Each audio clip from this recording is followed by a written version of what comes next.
Eu gostaria que você pudesse abrir a sua Bíblia no livro de Tiago. Tiago, capítulo 4, nós vamos ler do versículo 7 até o versículo 10. Tiago, capítulo 4, versículo 7 ao versículo 10. Tiago 4, de 7 a 10. Vamos ver então o que nos diz a palavra do Senhor. Sujeitai-vos, pois, a Deus, resisti ao diabo e ele fugirá de vós. Chegai-vos a Deus e ele se chegará a vós. Limpai as mãos, pecadores, e vós de duplo ânimo purificai o coração. Senti as vossas misérias e lamentai e chorai, converta-se o vosso riso em pranto e o vosso gozo em tristeza. Humilhai-vos perante o Senhor e Ele vos exaltará. Nós vamos hoje, meus amados irmãos, aprendermos os 5 passos para sermos amigos de Deus. E aí eu quero fazer uma perguntinha para você que está nos ouvindo, que está nos assistindo agora. Você é amigo ou inimigo de Deus? E a gente pode assim perguntar: como é que, pastor, eu sei que eu sou amigo ou inimigo de Deus?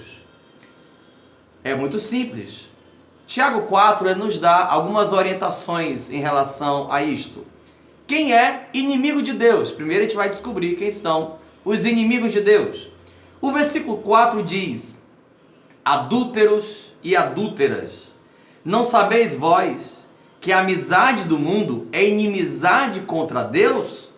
Portanto, qualquer que quiser ser amigo do mundo, torna-se ou constitui-se inimigo de Deus. Aí nós estamos lendo e a Bíblia nos mostra de uma maneira muito clara quem é considerado inimigo de Deus.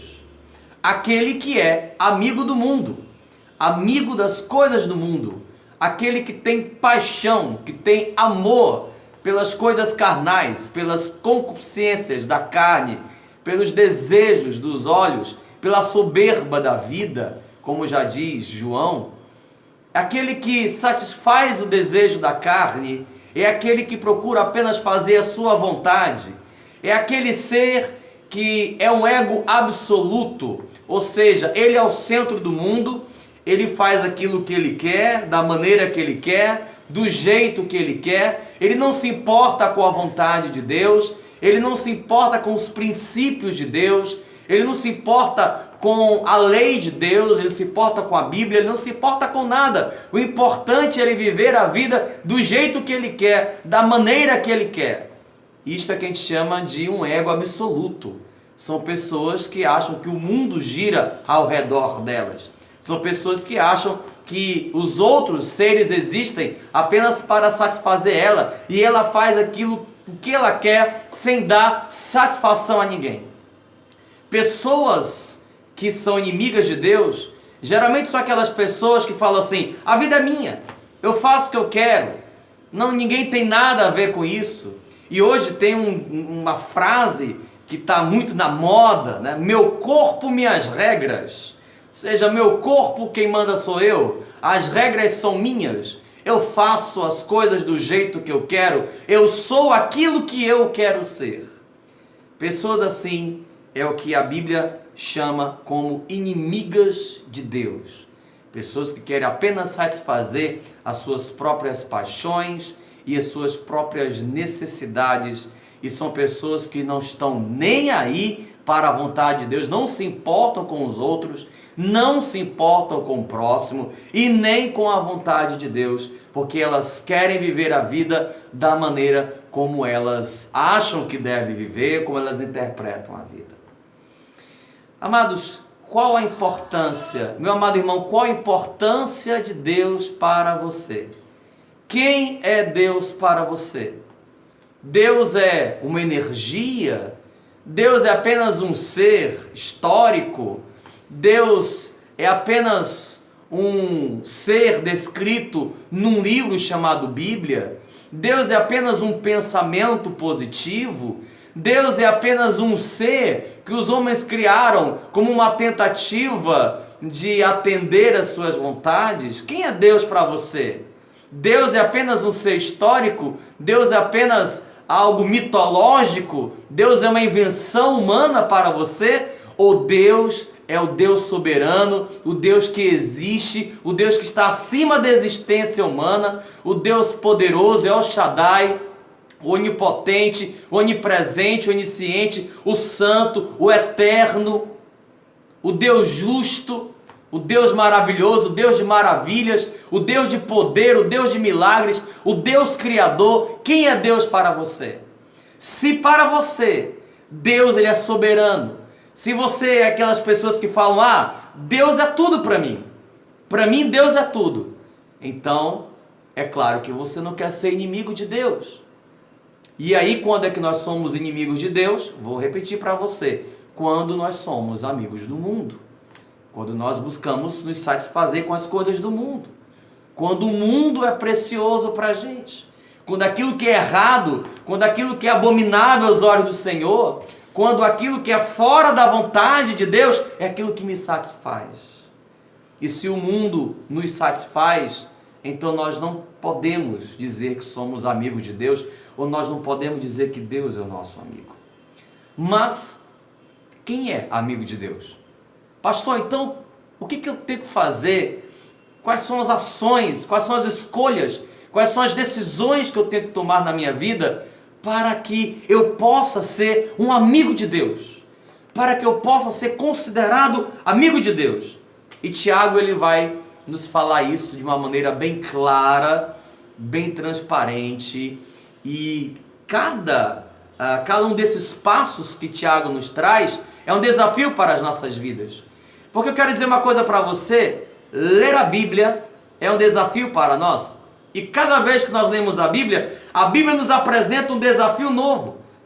Porque a vida cristã é cheia de desafios, é cheia de aplicativos, de aplicações para a nossa vida. E é por isso que quando a gente vai ler a palavra, nós temos que estar com o coração aberto, prontos para aceitar os desafios que a Bíblia tem para nos oferecer. E qual é o primeiro passo? Primeiro passo para sermos amigos de Deus. O versículo 7 nos diz: sujeitai-vos, pois, a Deus. Ele começa com esse passo, essa orientação. Se você quer ser amigo de Deus, então se sujeite a Deus. E o que é se sujeitar? O que nós podemos aprender, entender sobre essa palavra sujeitar-se? Sujeitar-se, amados, é o mesmo que se submeter, se render aos desejos de outra pessoa, tornar-se dependente de outra pessoa, ser dominado por outra pessoa ou estar sob o domínio de uma outra pessoa.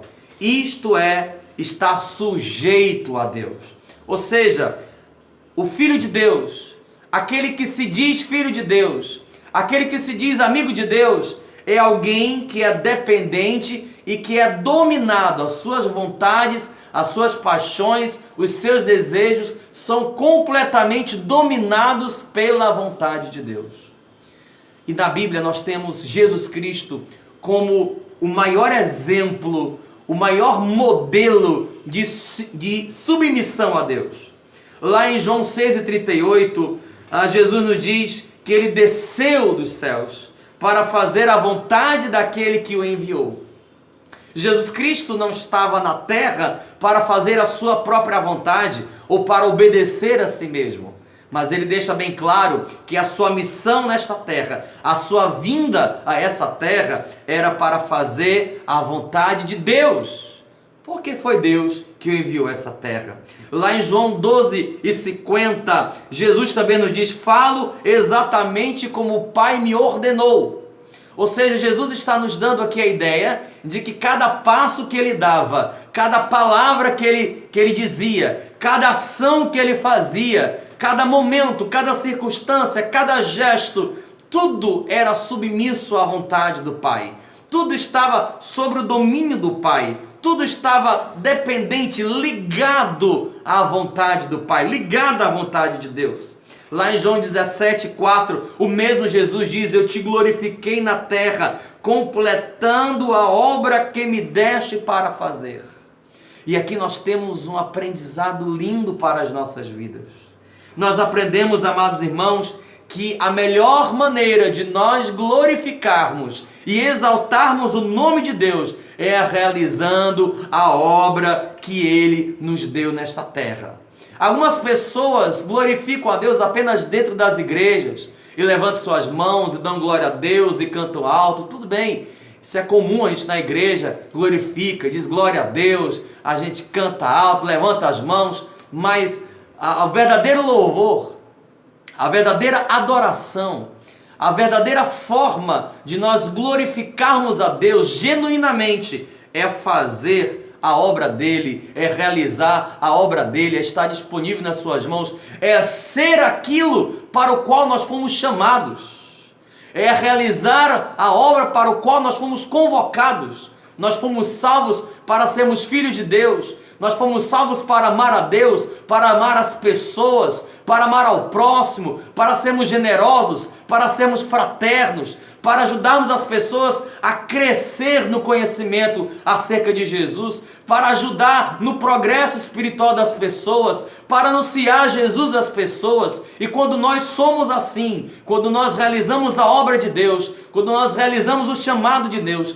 quando nós atendemos ao chamado de Deus, nós estamos glorificando a Deus, nós estamos nos submetendo à sua vontade, e nós estamos dizendo que aquilo que é mais importante para a nossa vida é realizar a vontade do Pai. Em João 14,31, Jesus também nos diz: assim como o Pai me ordenou, assim mesmo faço, para que o mundo saiba que eu amo o Pai. A maneira de eu dizer para as pessoas que amo a Deus, a maneira de eu mostrar para as pessoas que realmente eu amo a Deus é fazendo aquilo que o Pai ordena, fazendo aquilo que Deus me ordenou. Então você ama a Deus? Você ama a Deus? Às vezes a gente está na igreja ou está em algum lugar e alguém fala: quem ama a Deus? Onde estão aqueles que amam a Deus? A gente levanta a mão: eu amém, aleluia, eu amo a Deus. Mas sabe quando é que você vai provar e mostrar realmente que você ama a Deus? A partir do momento que você fizer a vontade de Deus, que você estiver submisso à vontade de Deus, a partir do momento que você estiver dependente de Deus, a partir do momento que você estiver dominado por Deus, a partir do momento que você for submisso, dependente, rendido aos desejos e à vontade do Pai. E aí, essa é a maneira onde nós demonstramos que realmente nós amamos a Deus. Aquelas pessoas que amam a Deus são pessoas que realmente se rendem à sua vontade, à vontade de Deus sobre a sua vida. E nós temos em Jesus o nosso maior exemplo. Ele abriu mão de ser Deus, ele tornou-se homem. Claro, Jesus era 100% homem, 100% Deus, mas ele abriu mão de ser Deus lá na glória dos céus e desceu na terra, humilhou-se a si mesmo, assumindo a forma de servo, indo até a cruz para morrer por nós. Ele se submete à vontade de Deus, ele está submisso, ele está inteiramente rendido, inteiramente dominado pela vontade de Deus. E nós só iremos desfrutar as bênçãos de Deus, nós só poderemos ser considerados amigos de Deus se nós também estivermos rendidos, submissos, dominados pela vontade de Deus, que é boa, perfeita e agradável. Amém? Então este é o primeiro passo para que nós possamos ser amigos de Deus. Sujeitar-se a Deus, se submeter, se render aos seus desejos, ser dependente a Ele, ser dominado pela sua vontade. Amém? Segundo passo para que nós possamos ser considerados amigos de Deus, para sermos amigos de Deus.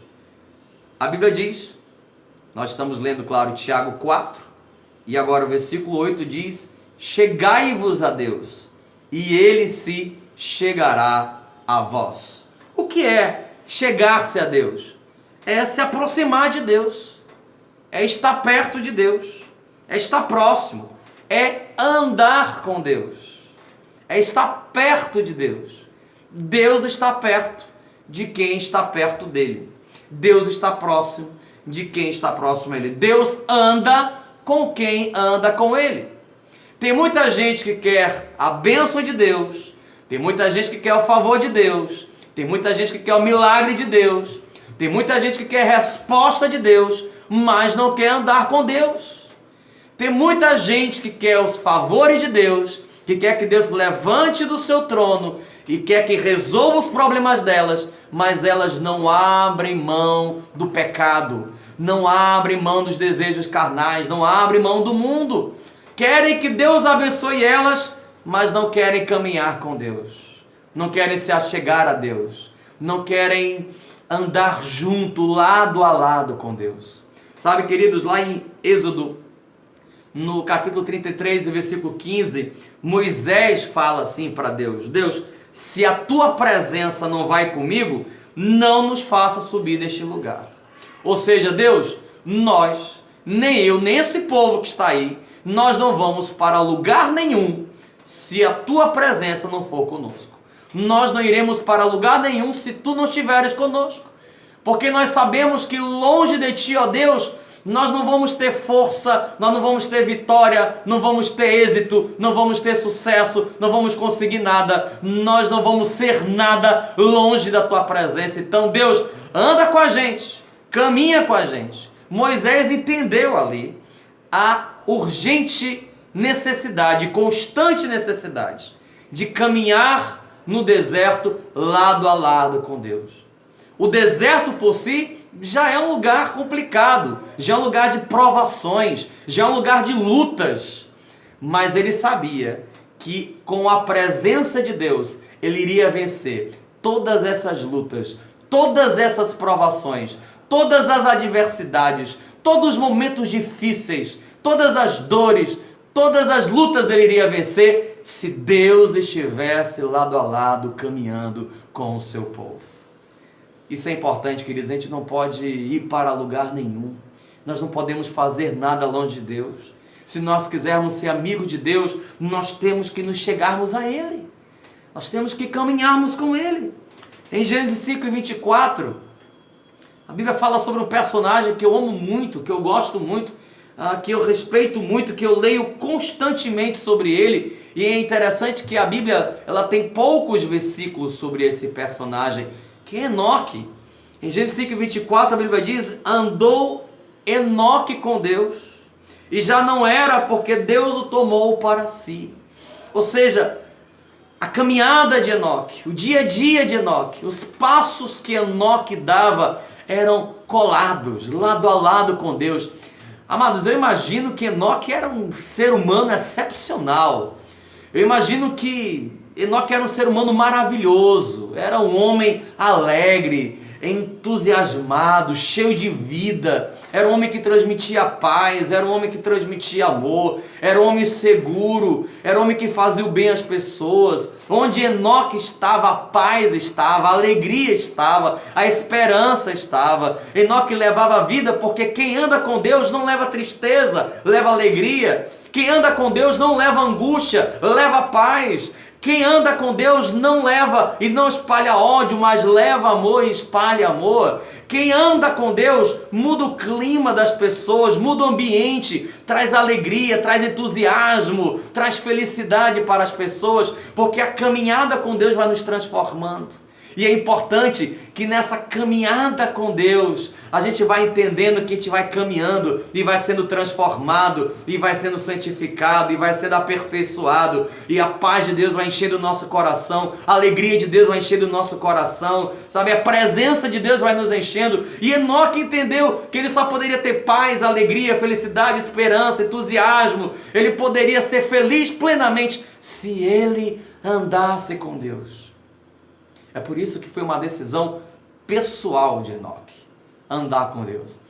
E sabe, amado, isso é uma coisa muito linda. No final do versículo, diz que Deus o tomou para si.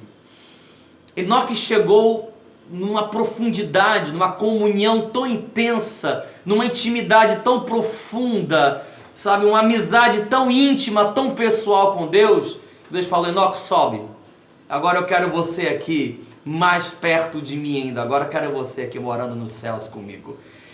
A gente não pode imaginar como é que isso acontece. Ele foi trasladado, Enoque foi para o céu, Enoque não conheceu a morte, Enoque não morreu, Enoque foi direto para o céu, no seu corpo, em carne e osso. Como é que isso aconteceu? Não sei. Isso é fé, é crer pela fé, mas é lindo, sabe? Enoque chegou numa intensidade, uma profundidade de comunhão com Deus, que ele foi para os céus, e Deus o trasladou, Deus o tomou para si.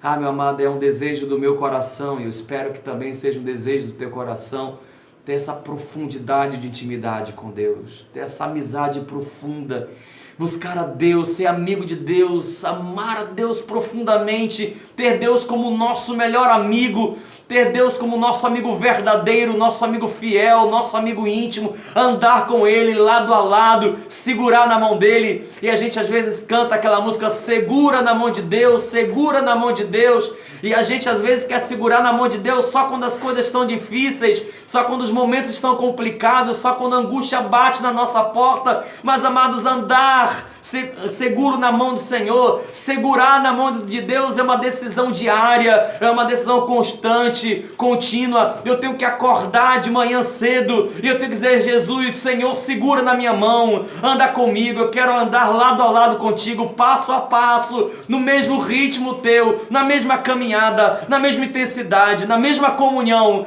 porque, amado, se eu não andar com Deus, eu não poderei viver plenamente, eu não poderei ser feliz completamente.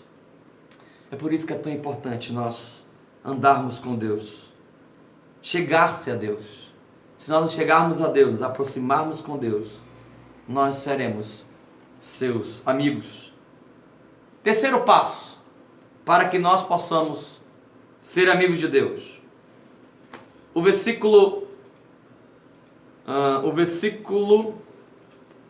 8 diz: chegai-vos a Deus, você chegará a vós. Ao lado B, a parte B diz: limpai as mãos, pecadores, e vós de duplo ânimo, purificai o coração.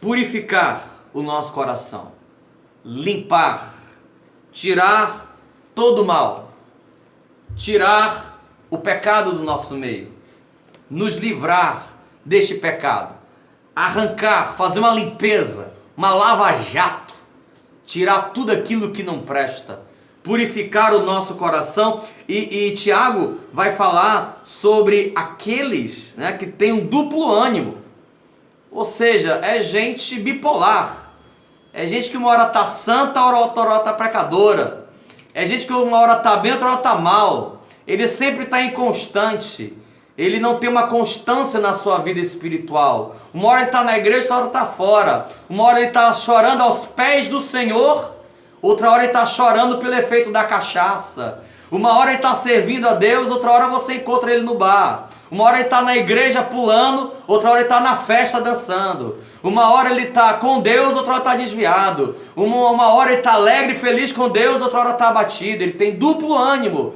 A vida dele é dupla o tempo todo, ele tem uma constância. Pessoas inconstantes são pessoas que têm pecados ainda de estimação guardados no seu coração, que não conseguem se livrar desse pecado. Purifique-se, limpe-se, arranque esse pecado. Pastor, como é que eu arranco esse pecado? Primeiro você tem que reconhecer que você é pecador. Primeiro que você tem que reconhecer esse pecado. Primeiro que você tem que reconhecer que você carrega o mal dentro de si, que ele está matando você, ele está levando você para longe de Deus. E você tem que tirar isso da sua vida. Sabe, lá em Josué 3:5, Deus dá uma ordem ao povo: santificai-vos, porque amanhã fará o Senhor maravilha no meio de vós. As maravilhas de Deus, elas são contempladas por nós. As maravilhas de Deus são presenciadas por nós. Nós presenciamos as maravilhas de Deus quando nós nos santificamos, quando nós nos purificamos. Onde há pecado, não há maravilha de Deus. Onde há pecado não há manifestação de Deus. Onde há pecado não há milagre. Onde há pecado não há bênção. Onde há pecado não há mudança. Onde há pecado não há transformação. É necessário que eu e você possamos olhar para dentro de nós a cada dia e tirar e arrancar tudo isso que não presta. E sabe, querido, arrancar o pecado dói. É como você espremer um tumor que está bem inflamado, tirar o carnegão de um tumor. Dói, né? Tirar o carnegão do tumor, quando está aquele tumorzão assim, inflamadão, a gente vai espremer, dói. É isso, tirar o pecado dói, porque está arraigado dentro de nós. E às vezes a gente reluta em deixar ele lá e não mexer, mas tem que arrancar para sermos purificados, para sermos tratados, para sermos curados, para que possamos ver os milagres, as bênçãos, as maravilhas de Deus em nossas vidas. No Salmos 24, versículo 3 e 4, versículos conhecidos que dizem: quem subirá ao monte do Senhor, ou quem estará no seu santo lugar? E aí ele vai responder, o salmista, no versículo 4, aquele que é limpo de mãos e puro de coração, que não entrega a sua alma à vaidade e nem jura enganosamente. Limpo de mãos, puro de coração, sem vaidade, que não entrega a sua alma à vaidade e nem jura enganosamente, nem fala aquilo que é enganoso, longe da mentira, longe do engano. É por isso que é importante que a gente possa purificar o nosso coração, achegar-se a Deus, purificar-se. Aquele que se achega a Deus nunca mais permanece o mesmo. Pessoas que não mudam de vida, mas muitas vezes estão dentro da igreja porque nunca se achegaram a Deus, é porque nunca conheceram Deus de verdade. Porque quando nós conhecemos a Deus de verdade, a nossa vida nunca mais é a mesma. Porque a presença de Deus, o agir do Espírito Santo em nossas vidas, ele provoca mudanças e transformações dentro de nós. Amém? Se você está perto do Senhor, você tem que estar longe do pecado. Perto do pecado, longe de Deus. Perto de Deus, longe do pecado. E isso é uma escolha minha e uma escolha sua. Quarto passo para nós sermos amigos de Deus. Esse aqui eu acredito que ele é o mais profundo, o mais desafiador. Eu não diria mais profundo, o mais desafiador. O versículo 9, ele é muito forte. Ele fala assim: senti as vossas misérias, lamentai e chorai, converta-se o vosso riso em pranto e o vosso gozo em tristeza. Isso é muito profundo, isso é muito sério. Sabe por quê? Porque Tiago está dizendo aqui pra gente: se você quer ser amigo de Deus, chore por causa dos seus pecados. Chore por causa da sua condição pecadora. Vocês não têm motivos para rir. Você não tem motivos para festejar. Vocês não têm, enquanto vocês não se consertarem, enquanto vocês não se livrarem desse pecado, enquanto vocês não experimentarem a transformação, enquanto vocês não se achegarem a Deus, enquanto vocês não se submetem à vontade de Deus, então vocês não têm motivos para sorrir. Vocês não têm motivo para celebrar. E é o que mais a gente vê as pessoas fazendo. Celebrando com um copo de cerveja na mão, com um som bem alto, e dançam, e cantam, e sorriem, e festejam, e brincam, e gastam seu dinheiro com drogas, e gastam seu dinheiro com bebidas, e gastam seu dinheiro com prostituição, e gastam seu dinheiro satisfazendo seus erros, e celebram a vida, e falam: eu trabalho muito, eu trabalho a semana toda, eu tenho o direito de me divertir um pouco. Meu amado, enquanto a gente não anda com Deus, enquanto a nossa vontade não estiver submetida à vontade de Deus, enquanto nós não formos submetidos à vontade de Deus, enquanto nós não tivermos uma vida totalmente entregue ao Senhor, enquanto o nosso coração não for dominado, enquanto Deus não for o rei dos nossos corações, nós não temos motivos para celebrar nada. Quem não anda com Deus não tem motivo para celebrar nada. Quem não anda com Deus, quem não vive com Deus, ele não tem razão para sorrir, porque nós vivemos na miséria do pecado. Longe de Deus nós somos miseráveis, nós somos pecadores, e isso deve causar tristeza, uma profunda angústia, uma profunda tristeza, um profundo lamento dentro de nós. Sabe, meus queridos, nós temos que olhar para dentro de nós e ver o quanto nós somos miseráveis. Lá em Romanos 7:24, Paulo dá um grito e diz: miserável homem que eu sou, quem me livrará do corpo desta morte? Lá em Apocalipse capítulo 3, Jesus fala para a igreja de Laodiceia: vocês dizem, rico sou, estou enriquecido e de nada tenho falta, e não sabes que é um desgraçado, és um miserável, és um pobre, és cego e nu, é isso que vocês são. Vocês estão aí achando que são tudo, que estão com a bola toda, que são bola cheia, que vocês não precisam de nada, que vocês não necessitam de nada, que vocês podem viver da maneira que vocês querem, que vocês podem interpretar a Bíblia da maneira que vocês querem, que vocês podem viver para Deus da maneira que vocês querem, mas vocês estão enganados, vocês não são ricos não, vocês não têm o que celebrar, vocês não têm o que festejar não, vocês são desgraçados, miseráveis, pobres, cegos e nus. É isso que nós somos sem Deus, é isso que nós somos longe de Deus, desgraçados, sem a graça de Deus, miseráveis, é isso que nós somos, pobres, cegos e nus. É por isso que a gente precisa tanto de Deus. E é por isso que a gente vai já para o quinto passo para sermos amigos de Deus. Lá no versículo 10. Humilhai-vos perante o Senhor e Ele vos exaltará. É por isso que a gente tem que se humilhar. Reconhecer a nossa pequenez. Reconhecer o nosso estado de necessidade. Reconhecer a nossa dependência. Em Mateus 5:3, Jesus diz: bem-aventurados os pobres de espírito. Outras versões diz: os humildes de espírito, porque destes é o reino dos céus. Bem-aventurados somos nós que reconhecemos a nossa pequenez, que reconhecemos a nossa carência, que reconhecemos a nossa necessidade, que reconhecemos as nossas falhas e reconhecemos o quanto nós necessitamos do Senhor, o quanto nós necessitamos de Deus. Ah, amados, nós precisamos muito de Deus. Eu preciso de Deus. Eu preciso do seu perdão, eu preciso da sua misericórdia, eu preciso da graça de Deus sobre a minha vida, porque sem Deus, longe de Deus, eu sou um desgraçado. Eu, Itamar, sou um miserável, eu sou um pobre, um cego e nu. É isso que eu sou longe de Deus. É isso que você é longe de Deus. Longe de Deus somos miseráveis, desgraçados, pobres, cegos e nus. É por isso que a gente precisa de Deus. E tem muita gente querendo servir a Deus da sua própria maneira, viver para Deus do seu próprio jeito, lê a Bíblia quando quer, ora quando quer, vai para a igreja quando quer, faz o que quer da vida. Este não é amigo de Deus. Mas os verdadeiros amigos de Deus sujeitam-se a Deus, são dominados pela sua vontade. Os verdadeiros